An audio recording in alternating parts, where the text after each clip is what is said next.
Remember when the COVID was going on? Don't come to work, stay home. Your office vacancy rate in the 10 largest cities in America is around 20%. Before COVID, it was around 11%. There's going to be failures on defaults on loans in office buildings. They're not talking about this. The leases are now coming up. That was 5 years ago. Leases are 5 and 10 years, So a lot of these leases are coming up and they can't pay the rent, the loans. You're going to start seeing, let's go back to 2023. 3 banks went bust: Signature, Silicon Valley, and First Republic. Look what happened to the markets. 3 banks, markets go down, gold goes way up. You're going to see more than 3 banks fail. And nobody's talking about this. Trump is going to do everything he can to lower interest rates. And if anybody thinks that he can't do it, again, we only go by the facts. Let's go back to December 2018. It was the worst Dow since the Great Depression, 1931. What happened? Trump forced Powell to lower interest rates. Powell lowered them in January 2019. The markets went up 22% that year. Trump is only interested in the equity markets and his reputation. He'll do everything to keep pumping it up.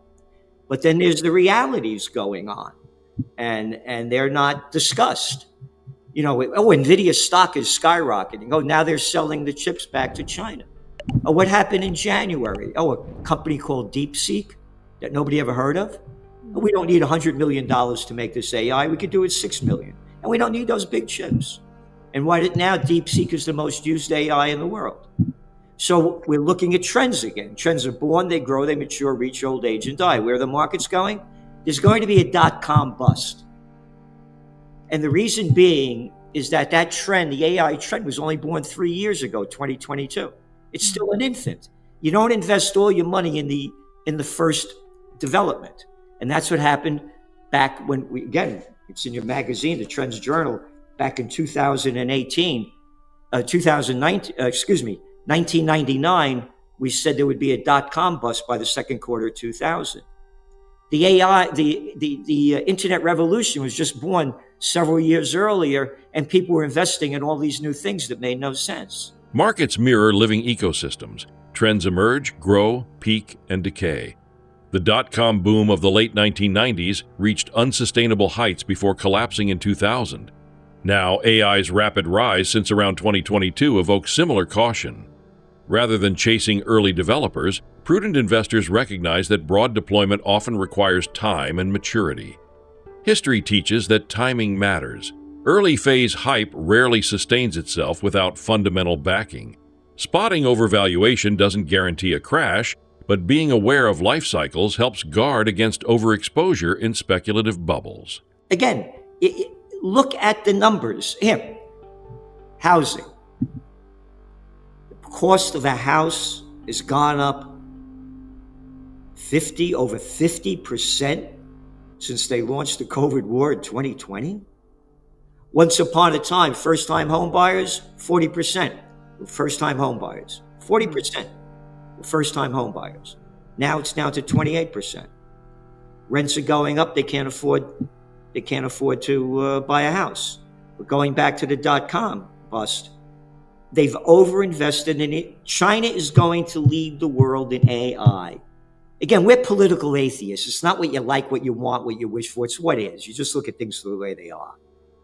Here, going back to putting the trends together. Before Bill Clinton brought China into the World Trade Organization, which they officially came in 2 weeks after 9/11, in 2000, 10% of Chinese 18-year-olds went to college. Today, almost 70%. Young people are all high-tech AI addicted. So what we're saying is there's going to be a dot-com bust. The markets are overvalued. Look what's going on now. The banks and the hedge funds, they're not, we saw with BlackRock numbers that just came out. They're not doing what they thought they were going to do. And it's going to come down. It's artificially propped up. There's no relationship to Wall Street to Main Street. It does not exist. Of all the trillions of dollars that have been invested in these make-believe AI companies, one after another, the Chinese are going to lead the charge in it, and they're doing it at a lot cheaper level. They're way overvalued. It's like investing in an automobile in 18, let's say 86 or something. Do you put all your money in the first automobile company? And again, China's going to, America, we got 341, depending on whose numbers you look at, about 45 million people. China has 1.4 billion. And their education system is becoming more advanced, way more advanced than ours. So again, the young people are totally addicted to this stuff. And they're going to lead the charge in it. So we see a .com bust. Another thing that no one's talking about. Let's go back again. Since 2020, housing prices have surged. Many metros saw increases well over 50%. This has depleted the pool of first-time buyers from around 40% pre-pandemic to roughly 28% today. Rents have climbed accordingly, and home ownership slips further from reach. These shifts aren't abstract. They reflect how monetary policy and supply constraints ripple through everyday lives. Unless affordability improves, the dream of owning a home remains elusive for many Americans, reshaping family formation and generational wealth patterns. Remember when the COVID was going on? Don't come to work, stay home. Your office vacancy rate in the 10 largest cities in America is around 20%. Before COVID, it was around 11%. There's going to be failures on defaults on loans in office buildings. They're not talking about this. The leases are now coming up. That was 5 years ago. Leases are 5 and 10 years, So a lot of these leases are coming up, and they can't pay the rent, the loans. You're going to start seeing, let's go back to 2023. 3 banks went bust: Signature, Silicon Valley, and First Republic. Look what happened to the markets. 3 banks. Poop, markets go down, gold goes way up. You're going to see more than 3 banks fail. And nobody's talking about this. Global. I mean, it's not. Hey, take a look at Germany, the 3rd largest economy in the world. They've been in recession for 2 years, going on to their 3rd. Oh, now they're borrowing $1 trillion to build up their military and the infrastructure. All right, it's one country after another. It was artificially propped up with trillions of dollars to fight the COVID war. I thought everything would crash when they locked down everything. I didn't know they pump in trillions of dollars, bring interest rates down to 0. I mean, you can't make this stuff up. I thought things would crash again in 2012. I took out the domain name, the Panic of '08 in 2007. I called it 1987 stock market crash. I was totally wrong in 2012. They didn't teach me about a thing called quantitative easing. Yeah. In economics 101 or graduate school. They're going to make up anything they can to prop this up. Commercial real estate has borne the brunt of post-pandemic disruption. Office vacancy rates remain elevated, nationally hovering near 19 to 20%, with some tech-centric regions hit harder. San Francisco, for instance, still suffers a sluggish return to office, with occupancy levels well behind other major metros. Yet within this malaise lies opportunity. Top-tier spaces remain in demand, and many cities are creatively converting empty offices into residential or mixed-use projects. The sector's recalibration is ongoing and uneven. They'll make up anything. Look what's going on with the digital world now, with stable coins and on and on and on. And let's go back to Trump again. In the magazine, only the facts. We quote him going back from 2019 up to 2021. How he hated Bitcoin, how he hated cryptocurrencies, what a fraud it was. What he got, over $100 million from the crypto club when he ran for president? Tens of millions of dollars from the crypto club for his inauguration? His sons, his family, his team, all in the cryptos? And what did we say when that happened? We said Bitcoin's going to explode. And as we're talking now, it's almost $120,000 for a coin that's invented on absolutely nothing. So they're going to do anything they can. And they may say things like, Oh, we're going digital now, and this digital that we have is worth so much money. We just got rid of our debt. They'll make up anything. Will it work? Let's go back to the Great Depression, 1933. Franklin Roosevelt. Everybody, turn in all your gold. If you don't turn in your gold, you go to jail. What happened? The people turned in their gold. They gave them $20.67 an ounce.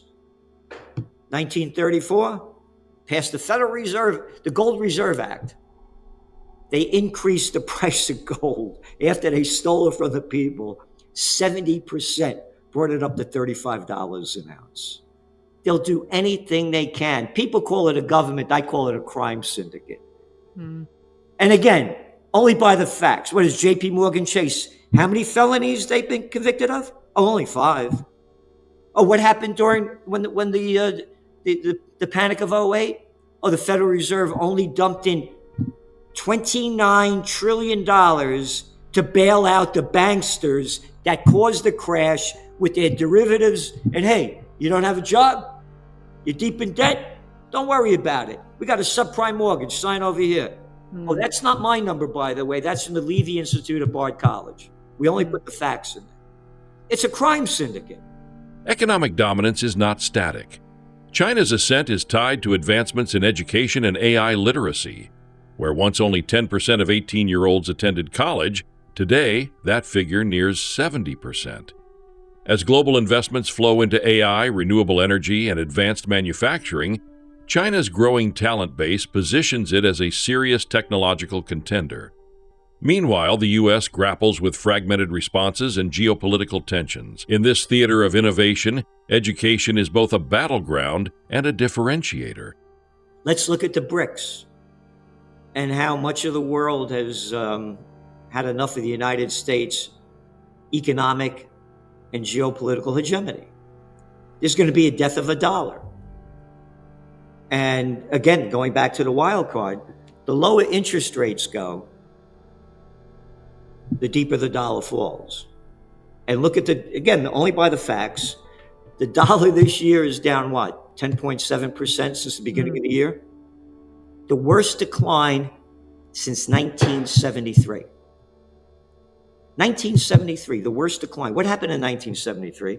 Oh, there was the Yom Kippur War, and the Arab nations cut off remember they had the oil embargo? The price of a barrel of Brent crude quadrupled. Oh, and that was the year when they took us off the gold standard. The dollar's going down.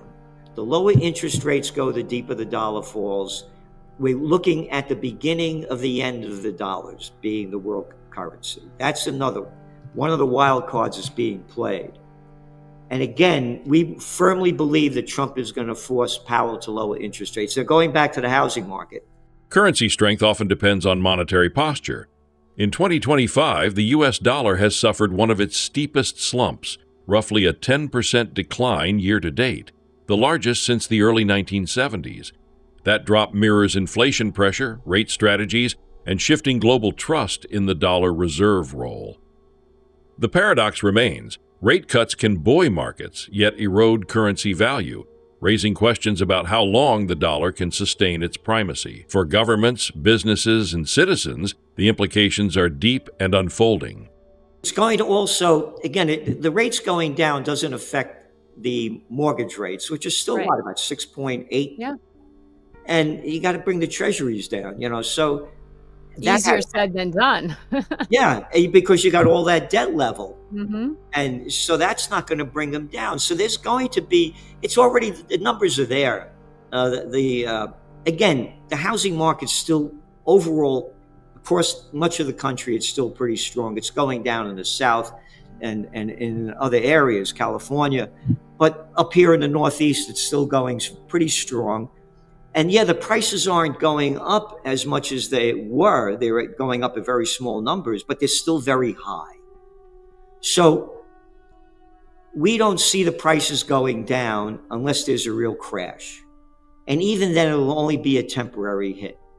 So the housing, but again, going back to the commercial real estate, that's the one to look to. Here, there's an article in this week's Trends Journal about the, let me see if I can find it right here quickly, about the,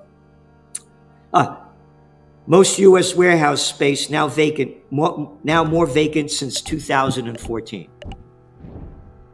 So they overbuilt in the warehouse sector. It's one after another where they've overbuilt. So we're looking at, again, look what's going on with OPEC. They're putting out more to show you how bad the economy is. They're producing more oil, OPEC plus, as demand is down, because these countries need the money. They should be holding back on supply instead of expanding it. There's a global slowdown. It was artificially propped up when they printed all this money backed by nothing and printed on nothing to fight the COVID war. Hey, stay home. Don't worry about it. Here's some money. Hey, I'm a big airline. Here's several $billions, all right? I mean, they did it right in front of our eyes.